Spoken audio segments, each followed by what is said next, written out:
You should be dunking your Oreos in chocolate milk, and here's why. Since time immemorial, we've been dunking our Oreos into regular old boring milk, but you could have been dunking it into chocolate milk this whole time. It's not only tastier, but it makes more structural sense as well. Don't believe me? Here is some proof. I'm going to be going through a lot of Oreos doing this, and I just don't know how I'm going to cope. I have here 1 glass of regular milk, 1 glass of delicious chocolate milk, and as a weird little test, a glass of Nesquik. Dunking the Oreo into regular old milk obviously causes it to dissolve, but if you eat it quick, it's nice and tasty, right? But look what happens when I dunk it into chocolate milk. Instead of it starting to fall apart after just a few seconds, it stays stable, and it also absorbs it very slowly. You still get all that beautiful crunch, but you don't have to deal with sogginess. Dumping it into Nesquik is, oddly enough, the same as dunking it into regular milk. This is weird, right? Let's look at it more scientifically.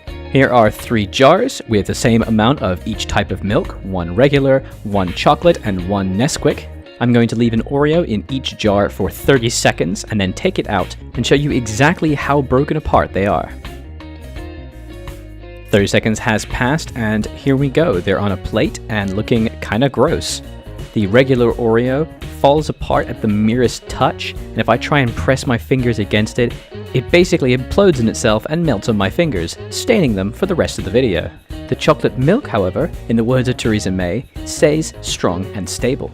As before, the Nesquik is kind of more like regular milk, but is slightly more stable. So what's going on here? Basically, it's to do with the inclusion of emulsifiers within your chocolate milk. Chocolate milk is a mixture of milk and chocolate and sugar and other things, but the problem is that this mixture is not inherently stable. It needs some help staying together. This is where emulsifiers come in. Once they mix in with the milk particles, they make much larger molecules. These larger molecules are more stable and less likely to break up. When it comes to the Oreos, this makes it much more difficult for the Oreo to adequately absorb the chocolate milk due to the inclusion of these emulsifiers. Regular milk does not need to have emulsifiers because it is pasteurized and homogenized. This pasteurization is the process by which bacteria is killed, making the milk safe to drink for a longer period of time, and homogenization reduces the size of the milk fat and helps disperse it through the entirety of the liquid solution. If you don't do this, the milk actually starts to separate. This doesn't happen with Nesquik because you don't add the milk until when you make it, which means it doesn't need to have any emulsifiers. It's just basically like cocoa powder and like preservatives and like sugar. It's awful for you. Don't drink Nesquik. What's wrong with you? All this together means that there is no reason you should be dunking your Oreo into milk. Once it gets too milky, it's gross and messy and horrible. Listen to my reaction. Oh, too soggy. Oh no.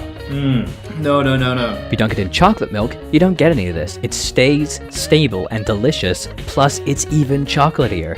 Why have a regular Oreo when you can have a chocolatey Oreo? Or get a chocolate-covered Oreo and have a triple chocolate Oreo? In conclusion, there is no reason to be dunking your Oreos in milk. You should be using chocolate milk. And also, if you use Nesquik, you're a bad person and you should feel bad.